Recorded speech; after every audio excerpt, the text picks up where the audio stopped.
Bem, tá ligado aqui? Primeiramente, gostaria de agradecer o convite e a iniciativa de colocar esse assunto em discussão. Eu acho que é um assunto mais do que urgente para a gente começar a discutir, porque, como eu vou tratar aqui, eu acho que, inclusive, olhando com um certo otimismo, isso talvez seja uma janela de oportunidade importante para o Brasil, ou pelo menos para um Brasil pós esse cenário, a gente tentar realizar alguma coisa, ou tentar promover o desenvolvimento produtivo do Brasil, já mirando no novo horizonte. Eu fiz minha apresentação aqui, tentei não passar por essa parte mais exaustiva de apresentação das tecnologias da indústria 4.0. Confiei um pouco que o Rafael já ia fazer isso, então até que acertei.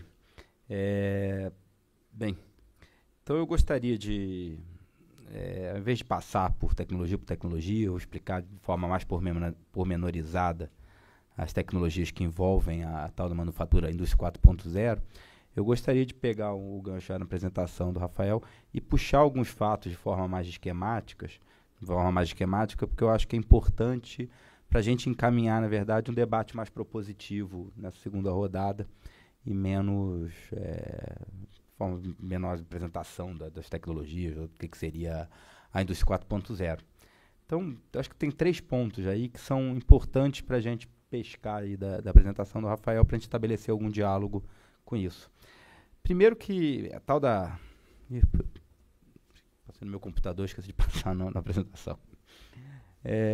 Primeiro que, bem, o que a gente chama de indústria 4.0, de revolução industrial 4.0, até agora, na verdade, é um conjunto de iniciativas concentradas em um pequeno número de países avançados e com o Estado comprometido com o processo de mudança estrutural.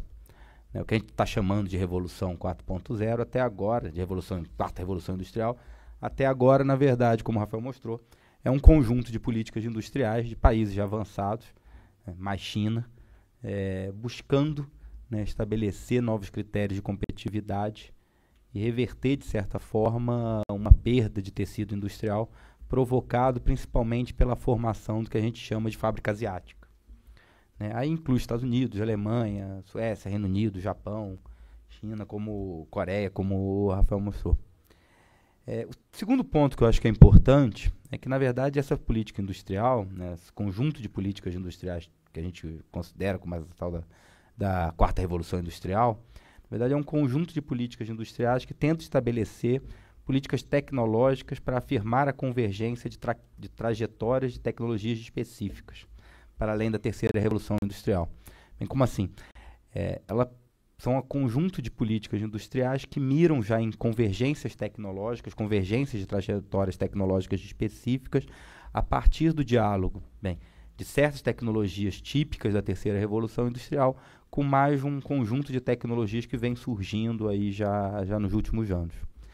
Então, o que é importante para a gente é que isso, na verdade, ao contrário do que foi talvez a terceira revolução industrial, isso já aponta para uma certa previsibilidade em termos de convergência tecnológica, em termos de que tecnologia vai dialogar com que tecnologia, para quê, com que intuito e com que isso provavelmente vai produzir em termos de mudança da estrutura industrial. E um terceiro ponto que é importante é que o sentido dessa convergência tecnológica aponta para processos mais integrados do ponto de vista produtivo, com uma maior complementaridade de ativos e com o uso de tecnologias poupadoras de trabalho. O que isso é importante? Bem, que a gente, ainda aqui de uma forma bem esquemática, a gente poderia separar que, se a terceira revolução industrial se encaminhou em termos de seleção tecnológica para responder certos problemas de certos limites da fábrica fordista, e isso se traduziu numa certa fragmentação do processo produtivo e, posteriormente, dessa flexibilização, o Benjamin Goriat chamava na década de 80 de flexibilização estática, quer dizer, dentro da linha produtiva, isso transbordou, isso desempacotou da fábrica para fora, promovendo um processo de outsourcing. Boa parte dessas tecnologias chamadas 4.0, elas já apontam talvez para um processo inverso, quer dizer, para um processo onde você tenha processos produtivos mais integrados, mais localizados regionalmente e que as vantagens competitivas estão localizados justamente na integração e no diálogo das etapas produtivas de forma mais localizada. Quer dizer, para aqueles sensores e para aqueles sistemas de controle integrados poderem dialogar entre si e exercer todas as sinergias possíveis dentro do uso dessa tecnologia. Isso é um ponto bem importante, porque isso, se a gente pensar que as TICs também, de certa forma, a gente pode ler como, né, tecnologias que promoveram uma certa fragmentação do processo produtivo e geraram um certo outsourcing, a gente também pode olhar essas tecnologias 4.0, embora ainda seja um horizonte muito distante, e isso aponta para um potencial de reintegração dos tecidos produtivos, né, nos países avançados, em que uma parte considerável da vantagem competitiva estaria localizada justamente naquela infraestrutura física referente, né, ao que esses países avançados, a infraestrutura produtiva deles têm a oferecer em termos da integração desses sistemas, né. Então isso, de certa forma, procura restituir certos elos de competitividade perdidos por esses países ao longo do tempo. Não é só uma questão de ser poupadora de trabalho, mas é uma questão também de que processos produtivos podem ocorrer de forma mais integrada e com menor escala. Então isso restituiria, de certa forma, a competitividade perdida por aqueles países avançados. E reorganizaria, como o Rafael comentou, as cadeias, a tal das cadeias globais de valor. Quer dizer, elas perderiam talvez uma parte da importância e boa parte desses processos produtivos, como o Baldwin falou, foram desempacotados da fábrica fordista, retornassem a serem empacotados em termos de processos produtivos mais integrados localmente. O que dá uma certa característica de clusterização, talvez, desses sistemas produtivos da indústria 4.0. Isso é importante para a gente entender um pouco como é que o Brasil se pode colocar em torno disso.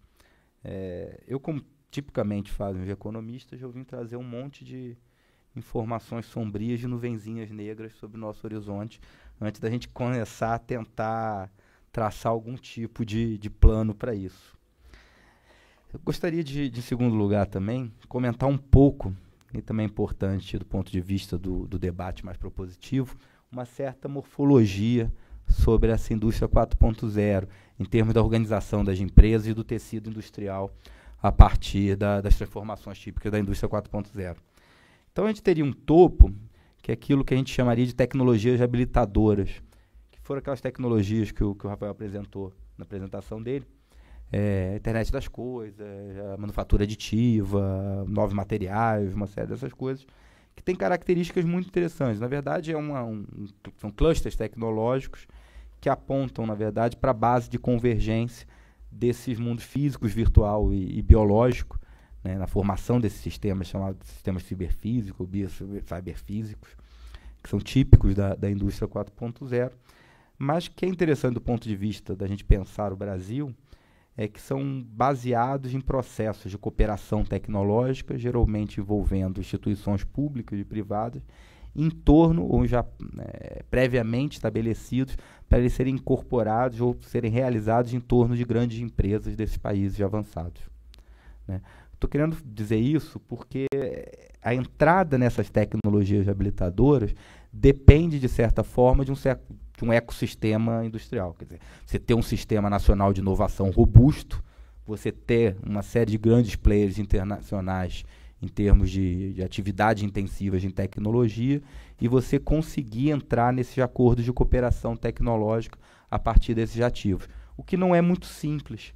E, na verdade, coloca barreiras estruturais aí à entrada que praticamente coloca o Brasil em escanteio do ponto de vista do núcleo duro dessas tecnologias habilitadoras.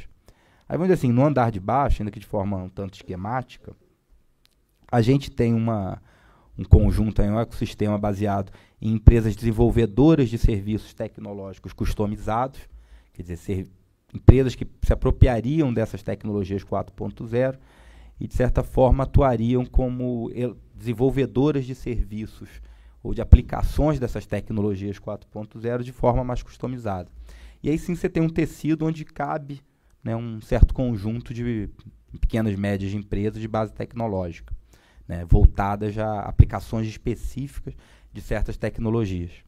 E do lado dessas empresas, nesse conjunto que a gente pode chamar de difusores, a gente teria grandes empresas difusoras típicas, que são empresas fornecedoras de bens, de sistemas acabados ou semi-acabados, que tipicamente grandes empresas de intensivas de tecnologia, General Motors, Bosch, essas conhecidas, mas que vão atuar nesse horizonte da indústria 4.0, novamente como grandes empresas difusoras de tecnologia.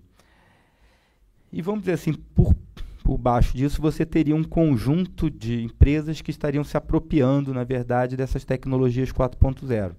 Né? Sobretudo grandes empresas fazendo aplicações específicas dessas tecnologias da indústria 4.0, a partir do processo de integração de processos produtivos, gerenciais, da utilização de materiais avançados, da aplicação de manufatura aditiva nos seus processos produtivos.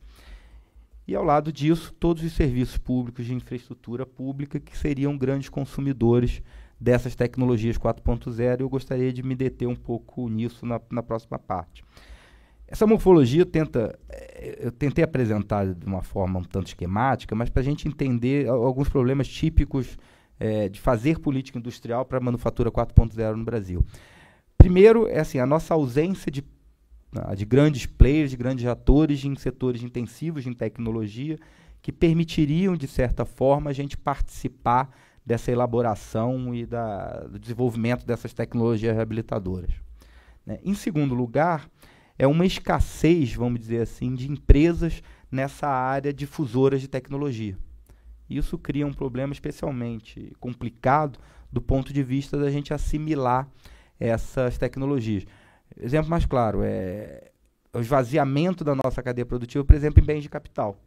Né? Se a gente tem pouquíssimas empresas de bens de capital, vai ser difícil, por exemplo, a gente difundir certas tecnologias da manufatura 4.0, porque simplesmente esse conjunto de empresas difusoras de tecnologia está escasso no Brasil, ou praticamente inexistente. E no andar de baixo, a gente também, por conta do nosso longo processo aí de desindustrialização, a gente também teria um conjunto pequeno de grandes empresas nacionais para se apropriar e fazer uso específico dessas tecnologias. O que, na verdade, vai limitando, vamos dizer assim, os graus de liberdade e o conjunto de opções que a gente tem para entrar nesse processo e para fazer política industrial em torno desse horizonte da indústria 4.0. É um pouco esse ponto que eu tô tentando chegar. Estou tomando a sua aqui, desses dois computadores. Só para a gente ainda, no último ponto em relação a certas questões esquemáticas aí referente à manufatura 4.0, que eu gostaria de chamar a atenção, algumas coisas relacionadas à sua estrutura de demanda, que eu acho que é importante também para a gente entender e para a gente pensar nas nossas possibilidades aí de política industrial referente a isso. Primeiro que é uma estrutura de demanda que já é marcada, de certa forma, no nascimento, por certas coisas que eu posso chamar de imperativos sociais. Né, e que está o crescimento demográfico, o processo de envelhecimento de certa população, principalmente nos países avançados, o processo de urbanização acelerado, como talvez no caso da China e da Índia, e o imperativo verde, aí uma categoria bem grande, mas que, na verdade, cria uma estrutura de demanda, né, por essas tecnologias extremamente condicionadas em relação aos problemas ambientais e aos limites ambientais colocados. Uma segunda questão interessante, em termos de pensar a demanda por essas tecnologias, é que elas têm uma altíssima pervasividade. Isso é um terminho típico aí de economia da tecnologia. Para quem não é da área, só para eu explicar um pouco o que é, a gente chama de pervasivo aquilo que, em termos tecnológicos, se espalha horizontalmente e se aprofunda verticalmente. Né? Quer dizer, que tem uma capacidade de se espalhar em termos de bens finais, da utilização dessas tecnologias de bens finais, mas também tem uma capacidade de se aprofundar ao longo da cadeia produtiva e ao longo dos processos produtivos. Né? Mais ainda, talvez, do que na terceira revolução tecnológica, porque são tecnologias que caminham no sentido da customização pontual dos processos produtivos. Ou seja, elas vão exercer, como o Rafael também comentou, transformações sistêmicas de forma bem significativa em quase todas as atividades. Né? Isso vai gerar uma série de processos, inovações disruptivas em processos produtivos, em diversas áreas, a reorganização dos sistemas de gerenciamento de fluxos, tanto materiais quanto de dados, incluindo também como a gente vai falar um pouco também, fluxo de pessoas, de movimentação urbana, tudo isso também vai ser profundamente afetado. E uma outra coisa que eu acho que é bem interessante da gente pensar o problema brasileiro é que isso vai provocar transformações bem significativas na prestação dos serviços públicos e na organização dos serviços públicos. A gente tem duas consultorias, tem um relatório da Gartner de 2015 sobre Internet das Coisas, chamado Internet of Things, A Revolution Waiting to Happen, e da Scoop de 2016, chamado Digital Transformation, Focus on the Utilities Industry. Dos dois estudos apontam que 50% da demanda dessas manufaturas 4.0 virá das public utilities, virão dos serviços públicos e não da manufatura, né? Isso vai promover, na verdade, uma revolução na infraestrutura urbana dos países e das grandes cidades. A expectativa é que boa parte dessa demanda, e essas consultorias já estão mirando um pouco nesse mercado, de que o grande mercado, talvez, de pé de igualdade das manufaturas, para essas tecnologias, virá justamente do setor público, ou pelo menos de serviços que são esperados a serem prestados pelo setor público.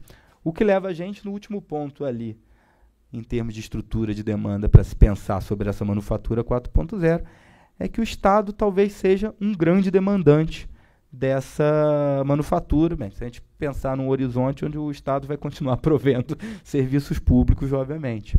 Ou seja, já que boa parte dessa demanda virá da transformação dos serviços públicos, o Estado talvez tenha um grande papel como demandante e como vetor de transformação do tecido industrial a partir da demanda ou a partir da criação de mercado para essas tecnologias dentro dos serviços públicos. Deixa eu só botar água aqui. Bem, então chegamos no Brasil.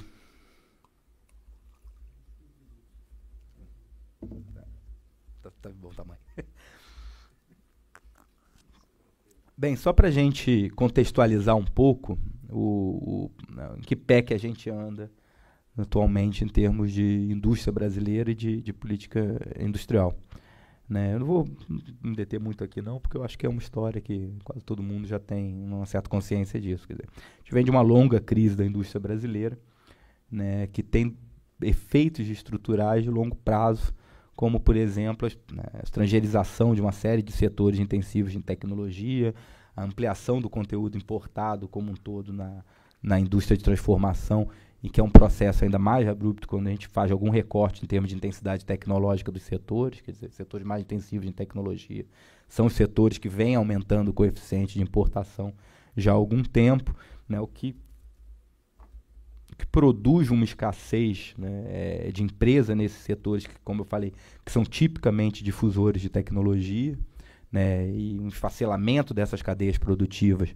desses setores, o que torna difícil, né, como efeito dessa própria crise estrutural da indústria brasileira, o processo de difusão de novas tecnologias no Brasil pela ausência de atores expressivos em setores que são tipicamente difusores de tecnologia, né, o acúmulo de um hiato tecnológico na indústria, como o Rafael ressaltou, de 15 anos médio de utilização do maquinário industrial, que dificulta processos de atualização, uma infraestrutura extremamente precária, quer dizer, demandante de investimento, e que também é relacionada a uma série de dificuldades para incorporar essas tecnologias 4.0. Como a gente falou lá no começo, né, quer dizer, essas tecnologias têm um certo viés de reintegração dos processos produtivos e recolocação de certas vantagens competitivas em termos da infraestrutura do entorno ali do tecido produtivo local.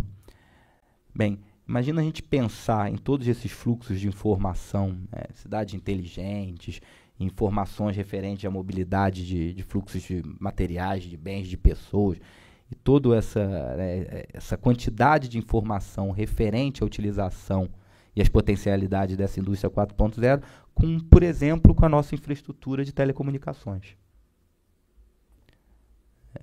Então, isso já é mais um problema, quer dizer, a gente precisa reformular a nossa infraestrutura, não só por um ponto de competitividade, mas também por ser um quesito imprescindível para a difusão dessas tecnologias 4.0, porque essa infraestrutura vai limitar, inclusive, as potencialidades de uso dessas tecnologias. Então, com a infraestrutura que a gente tem mais um problema em termos de difusão e de possibilidade de usar e de utilizar todo o potencial referente a essas tecnologias. Bem, como não bastasse isso, a gente ainda acumula uma série de problemas típicos institucionais de realização das políticas industriais, né? Problemas de execução de vários tipos, né? Falta de centralidade decisória, né? Quem estuda política industrial já sabe de qual alguns problemas típicos da política industrial no Brasil, né? A permeabilidade de comportamento rent-seeking, descontinuidade de política. Isso, inclusive na experiência recente em termos de política industrial, a gente tem coisas que são ilustrativas desse processo, né? As isenções fiscais, que de poucos setores saltaram para 18, 30, PDP, também, Programa de Desenvolvimento Produtivo, que no final, entre as ações transversais, horizontais, tudo contemplava 32 setores estratégicos. Você contempla 32 setores estratégicos, nenhum setor é estratégico. Né? A descontinuidade, quer dizer, você lança o Programa Brasil Maior, 2 anos depois você lança o Inova Brasil, que são típicos da falta de continuidade de certos programas de política industrial no Brasil. Então, além disso tudo, a gente tem, tentando, na verdade, traçar um cenário para a gente pensar um pouco, na verdade, um plano de oportunidades no que a gente faz com isso, já que o cenário é extremamente preocupante. Ele é preocupante porque, como a pessoa vai, a gente parte de um ponto de partida que é tenebroso, né, quer dizer, que é de uma longa crise estrutural, com esvaziamento do tecido industrial em setores que são tipicamente difusores de tecnologia, com atraso de infraestrutura que dificulta ainda mais a difusão dessas novas tecnologias para a gente, com problemas de execução de política industrial, né, que são recorrentes, basta a gente colocar novamente a política industrial para andar que esses problemas voltam a acontecer, e com tecido de atores privados, de protagonistas para uma política industrial, que também é relativamente escasso. Quer dizer, você vai pensar em fazer política industrial, por exemplo, para eletrônicos, tá? Qual empresa que está aí para a gente mobilizar como grande ator dessa política setorial? Então, tudo isso aponta, na verdade, para questões que a gente tem que pensar, na verdade, com uma dose de realismo sobre a estrutura que a gente tem e como a gente faz política industrial em referência à estrutura que sobrou, verdade, o que restou aí dessa indústria brasileira.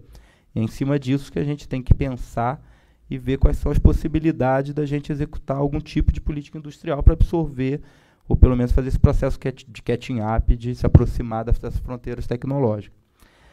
Então, acho que vale pensar algumas dimensões em cima do quadro geral que eu apresentei, que eu acho que vale para a gente pensar, pelo menos, o que eu estou pensando atualmente em termos de o que dá para fazer, né? Primeiro, lembrar que, como eu falei, essas tecnologias são tecnologias de alta pervasividade, né, e são extremamente customizadas em termos das suas aplicações, o que sugere um vasto potencial de aplicações. Quer dizer, você pode gerar algum adensamento tecnológico em atividades extremamente diversas, desde que você se proponha isso e pense a aplicação de tecnologias pontuais e específicas para problemas relativos.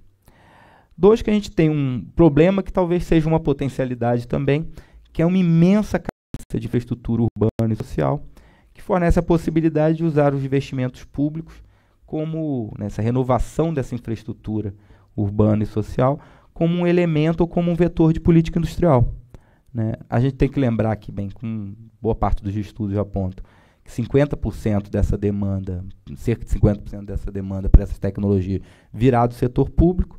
A gente precisa renovar a nossa infraestrutura para isso. A gente tem uma série de carências referentes à mobilidade urbana, a tratamento de água e resíduos no Brasil, a problemas ambientais relacionados às grandes cidades e problemas típicos do desenvolvimento regional também, que podem servir de alavanca servir de plataforma para se gerar a política industrial de assimilação dessas novas tecnologias. A gente está pensando nisso não em torno, novamente, da capacidade do Brasil entrar no núcleo duro dessas tecnologias reabilitadoras. Mas talvez a gente formar, ou a gente gerar as condições para formar um tecido de um conjunto de pequenas, né, de médias empresas difusoras dessas tecnologias a partir da demanda pública por elas, né.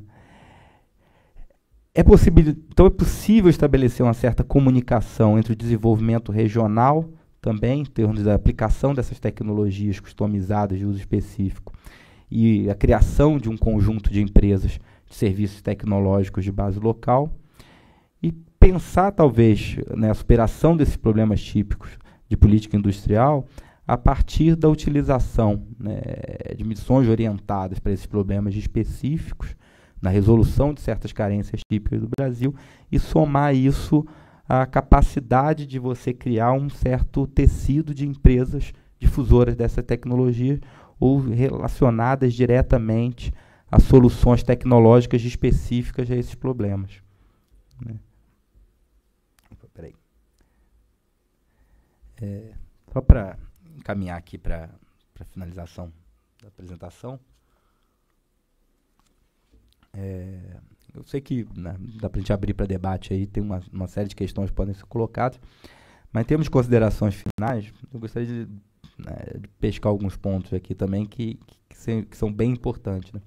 Primeiro, em referência à primeira parte da apresentação, eu tentei ressaltar o tamanho dos desafios e a necessidade de mobilizar grandes recursos para esse processo de catching up. Como a gente viu, a gente não está falando apenas de uma política industrial em tempos de normalidade, vamos dizer assim.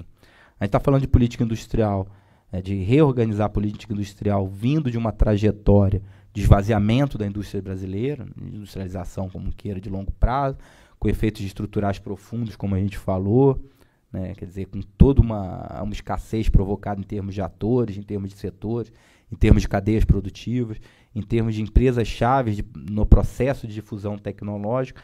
Tudo isso tem que entrar em jogo e tem que ser repensado.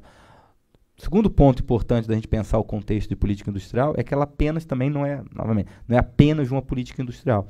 Ela é uma política industrial em um momento de mudança drástica de paradigma tecnológico. Ou seja, não é briga de cachorro pequeno, né? Para entrar nesse processo, como a gente está vendo, como a Abel mostrou lá das outras economias, é organizar a política industrial com P maiúsculo. Quer dizer, mobilizar grandes recursos, pensar na estrutura de envolvimento da sociedade com esse problema, né, colocar isso no centro da agenda política novamente, ou seja, eu gosto de chamar de repensar a política da política industrial. Quer dizer, a gente tem que voltar a pensar a política da política industrial. Quer dizer, a gente tem um tecido de grandes empresas nacionais de escasso, a gente vem de um problema político, um custo político referente à política industrial que a gente teve imenso, o que viabiliza politicamente, por exemplo, uma nova rodada de política de campeões nacionais, a não ser que você ignore solenemente a dimensão política da política industrial, que você pode pensar que dá para fazer mais uma rodada de setores estratégicos e campeões nacionais. A gente tem que ter criatividade em termos de pensar a política da política industrial. Porque isso tem que mobilizar grandes recursos, tem que envolver a população, e a gente tem que pensar o anúncio disso fugindo do custo político que já está impregnado nesse debate sobre campeões nacionais. Então isso gera um novo horizonte de política industrial que tem que ser pensado no Brasil. Quer dizer, a falta de atores, uma certa história em termos de custo político muito alto e a necessidade de restabelecer a comunicação com a sociedade em torno da envergadura de política industrial que a gente tem que mobilizar em torno dessa possibilidade de catching up dentro de uma manufatura 4.0. Né? E um terceiro elemento que é importante da gente pensar que foi feita uma série de investimentos em torno da formação de uma certa infraestrutura para o desenvolvimento regional, ou, né, a organização de uma certa infraestrutura, uma onda de investimentos no passado recente, de organização de uma infraestrutura para ciência e tecnologia de base regional. Né? A gente tem que pensar alguma forma de dar centralidade a isso. Estou falando dos campos de universidade criados pelo REUNI, processo de interiorização das universidades, dos GTIFs, dos GCTs, de todos esses elementos, né, das unidades regionais da Embrapa, todos esses elementos dispersos de política de desenvolvimento regional que tem que ser repensados de forma conjunta. Então, quer dizer, na verdade, os graus de liberdade que a gente tem e a estrutura industrial que sobrou do Brasil e todos os problemas políticos referentes à execução da política industrial no passado recente apontam para a gente um universo que não que a sociedade brasileira tem poucas possibilidades. Quer dizer, a gente tem que pensar muito bem com criatividade como é que a gente vai reorganizar isso, né? Em torno do fato que a gente precisa gerar uma política industrial de grande envergadura, né, movimentando-se dentro de uma mudança de paradigma tecnológico, né, com escassos elementos de difusão tecnológica dentro do tecido industrial brasileiro e com paradigma tecnológico que a gente sabe que está se movendo em termos de tornar o Estado um grande demandante disso a partir dos serviços públicos.